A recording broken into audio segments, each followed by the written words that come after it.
Well, that is not how the way I wanted this one to go.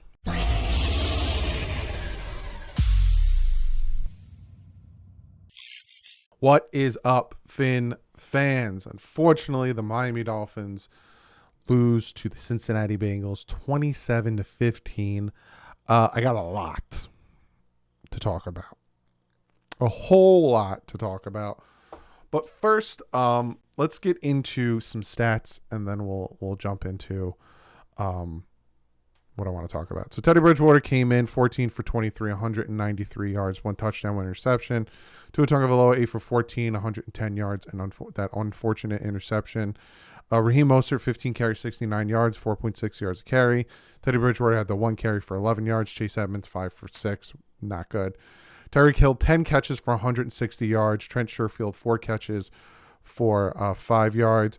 Jalen Waddle 2 catches for 39. He was targeted 5 times. Mike Gesicki 2 catches for 23. And then when we look at the Cincinnati Bengals here, we have Joe Burrow 20 for 31, 287 yards, and 2 touchdowns. Made him look like a superstar out there. Joe Mixon 24 carries, 61 yards, and a touchdown. Joe Burrow had 4 carries for 7 yards. I didn't even realize that. T. Higgins 7 receptions, 124 yards, and 1 touchdown. Jamar Chase, 4 catches, 81 yards. Tyler Boyd, 2 catches for 47. Hayden Hurst, their tight end, 3 catches for 27 yards and a touchdown. Yeah, this game, it sucks, right? Because for most of this game, it was a 1-point game, right? Halftime, it was 14-12. So it was a 2-point game because we got the touchdown. We missed the extra point. At one point, it was a 7-6 game. And then it was very close. Very, very close game. Back and forth. At one point, the Dolphins took the lead 15-14. Unfortunately, obviously we'll talk about it. Tua Tagovailoa injury. You saw that this offense was completely night and day with Tua in there and Teddy in there. Teddy Bridgewater threw an ugly interception. The Dolphins were marching down the field with the chance to take a 22-20 lead, and he throws an stupid interception. Gesicki ran a post route. He threw it behind him, threw it right into the safety's hands for an interception, essentially sealing the game because they marched down the field and scored a touchdown. Putting it 27-25. You could tell that this team was tired after playing that grueling game on Sunday, 4 days, have to leave early because of the hurricane. Again, everything I'm saying is an excuse. Cincinnati Bengals won. Dolphins left a lot on that field, from drop catches. Jalen Waddle had 2 drop catches. Chase Edmonds had a drop touchdown. These things could have completely changed the trajectory of the game. What else do I have here? Under the throw from Tua to Hill, underthrown. Looked like he was putting his all into it. Should not have thrown that. That was an interception, but that ended up being no points, right? So yeah, it sucked. It was a dumb decision, but it ended up being no points. So, it's the way I see it. It's like, meh.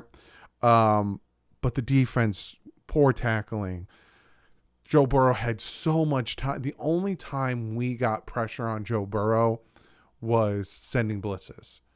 And then Xavier Howard goes down in the end of the third quarter with a quad injury, which he was dealing with all game. They were picking on him all game with that injury. And then all of a sudden, you have these guys out there. You have Cater Kohu, you have Nick Needham, and you have Keon Crossan as your now starting corners. And you're sending the zero blitz and leaving them man on man. And then, T. Higgins and Boyd and Jamar Chase just get open downfield. And it's like, some of the play calling was dumb. 3rd and inches, and they hand the ball off. And I don't understand that play call of handing the ball off on 3rd and inches. Haven't really been able to do much. The next film breakdown, I'm going to be looking at the run plays and seeing where are we struggling, because I'm thinking it's the offensive line. I saw Greg Little get pushed on his back on one play, just completely destroyed. There's the blocked field goal, the missed extra point. So not only was the drop from Chase Edmonds, the blocked field goal, that's 10 points, and then the missed extra point, that's 11 points. That's 26 points. Completely different game. Completely different game. The Dolphins beat themselves. You know, you give it up to the Cincinnati Bengals. They won the game at the end of the day.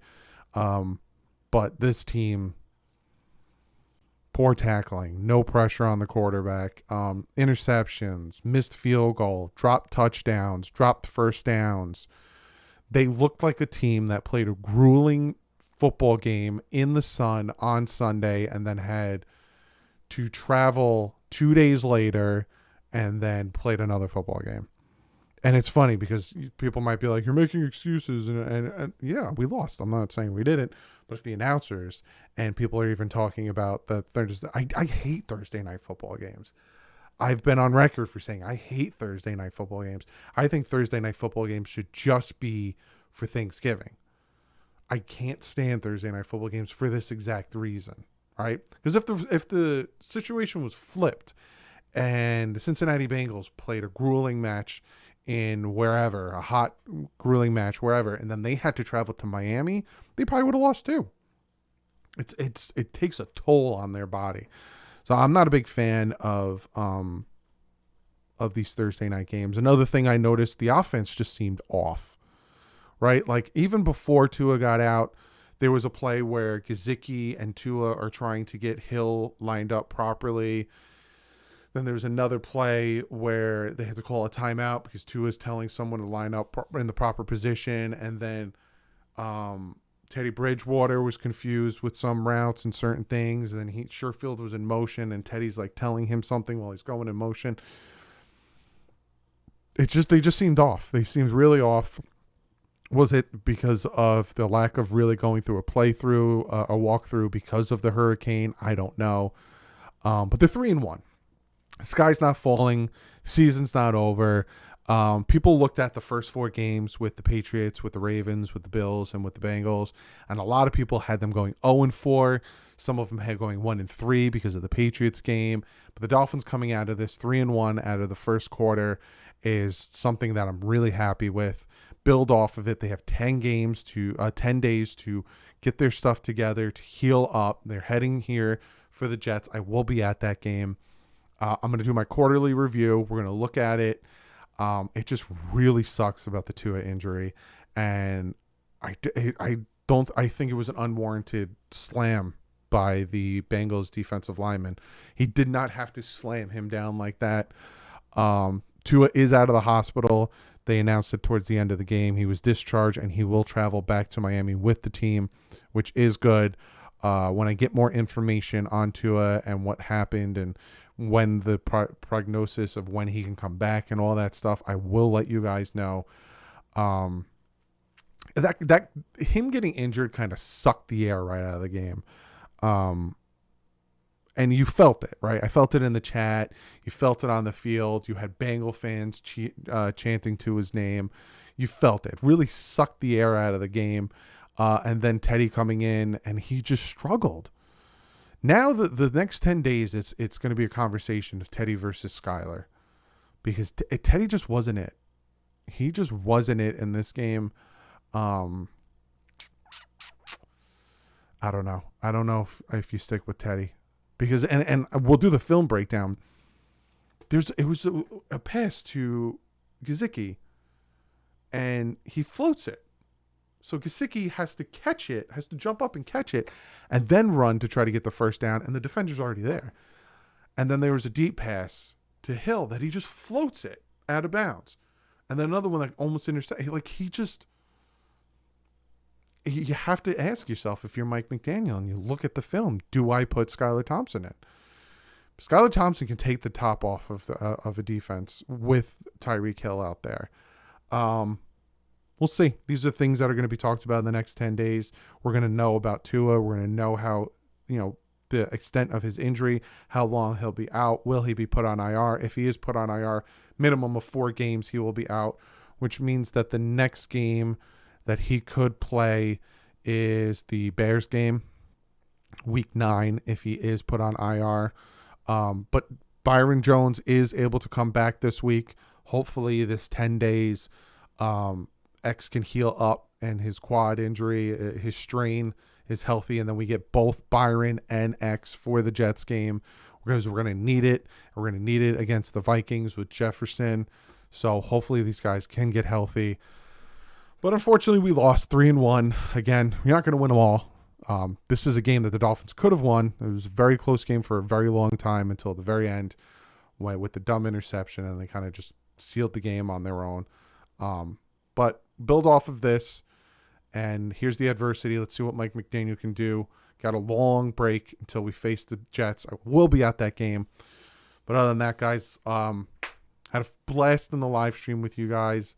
Like I said, when Tua went down, I got a little heated because I saw somebody in the comment section say, let's go, because they don't like Tua. Rubbed me the wrong way. Got me really mad. I don't like when people do that, especially if that's your quarterback. So we'll see.